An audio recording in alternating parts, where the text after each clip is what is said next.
you broke a story a couple of days ago. This is an LA story, but also an Antifa story about this WeSpa. Is that how they pronounce it? First, before you tell the new development, remind people what this story is. Yeah, so back on the 24th of June, you and your viewers and listeners may remember there was this viral video of a Black woman at a spa in LA. She was confronting the staff. She alleged that a person exposed their male genitalia to women and girls in the women's section of the spa. That video went viral. There was a lot of media coverage about it, and it led to two protests, which Antifa showed up to both of them, and it became riots. Antifa had attacked the women and the protesters who were against what allegedly happened at the spa, which is that victims came forward to allege that there was indecent exposure. The story by the establishment liberal press was they sought to cast doubt on if it happened at all. Slate infamously published a story describing the whole incident as a transphobic hoax, without evidence, by the way, they stated that. And then that was repeated by other journalists.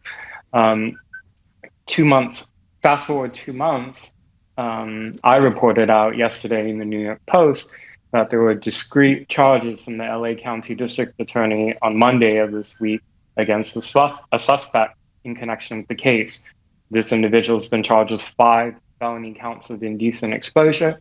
I looked further into the suspect's background. Her name, she identifies as a trans woman, is Darren Moraga.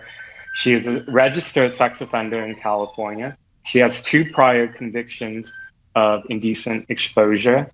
In 2008, she had a conviction for failing to register as a sex offender. And in addition to the WeSpa charges, has 6 felony charges in a separate indecent exposure case in a different locker room. So this is the person's background that all these trans activists and people on the left were defending. And it again shows the hypocrisy of the people who say believe women, believe victims, when you had 4 women and a minor girl, all people of color, come forward to law enforcement to identify themselves as victims of alleged indecent exposure. And they were accused in the public press of being transphobic, of being far right, of being QAnon, of being somehow connected to far right extremists. So where was your story? Where did you break the story? In the New York Post. In the New York Post, the America's paper of record. Has anybody picked it up? Yeah, so after I think 10 hours or so, the LA Times did a story about it.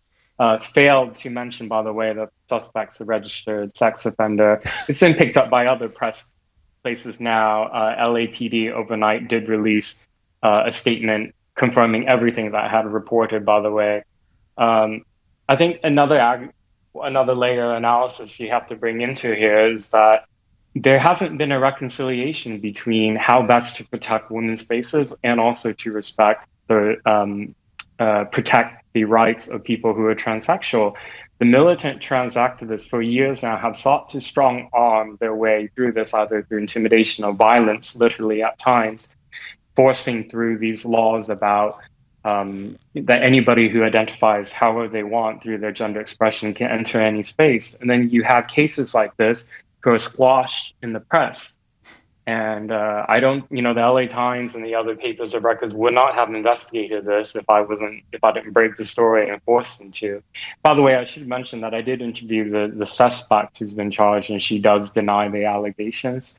However, it's just, we have such a militant, radical, extreme trans lobby in the United States and also in the United Kingdom, who anytime you bring up the nuances in these issues, whether if you are a woman feminist activist or if you're a journalist, you're just accused of being a bigot and transphobe. And again, it's meant to delegitimize any countering voices on what is a pretty complicated subject.